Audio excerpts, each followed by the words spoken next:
Dyn ni'n hoff yr ysgol o'r safona proffesiynol newydd oherwydd beth maen nhw wedi galluogi ni wneud yw fel staff gyfan i bawb i fyfyrio a hunan fyfyrio ble maen nhw gyda'r safonau newydd yma.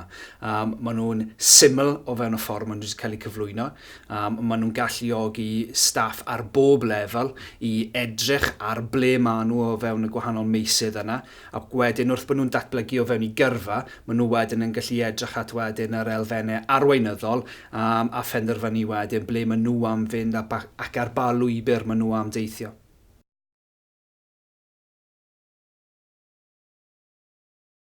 Fel ysgol, ffordd dyn ni wedi mynd ati i ymgyffori'r safonau newydd yma yw i cysylltu nhw gyda rheoli perfformiad bob aelod o staff.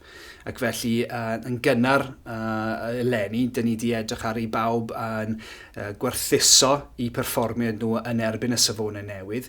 Ac wedyn, ble maen nhw'n teimlo bod y elfennau mae angen nhw'n datblygu ymhellach arno, maen nhw wedi defnyddio rheina wedyn fel rhan o'i amcanion rheoli perfformiad ac i wneud gwaith ymchwil boed mewn treiawdau neu gwaith unigol ar sut i ddatblygu ymhellach gyda'r safonau perthnasol.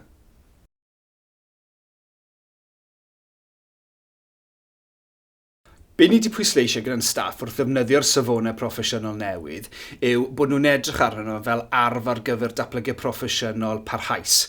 Ac felly bydden nhw'n edrych wedyn flwyddyn ar ôl flwyddyn yn adolygu perfformiad nhw wrth i pethau newydd a ddod mewn, boed y cwricwlwm newydd, neu wrth bod nhw'n ymgymryd â swyddi newydd a bod nhw'n gallu symud wedyn o ysgol i ysgol yn defnyddio rhain, boed trwy pasbort nhw, trwy'r gwefan y cyngor addysgu, neu o fewn wybodaeth sydd gyda nhw fel unigolyn.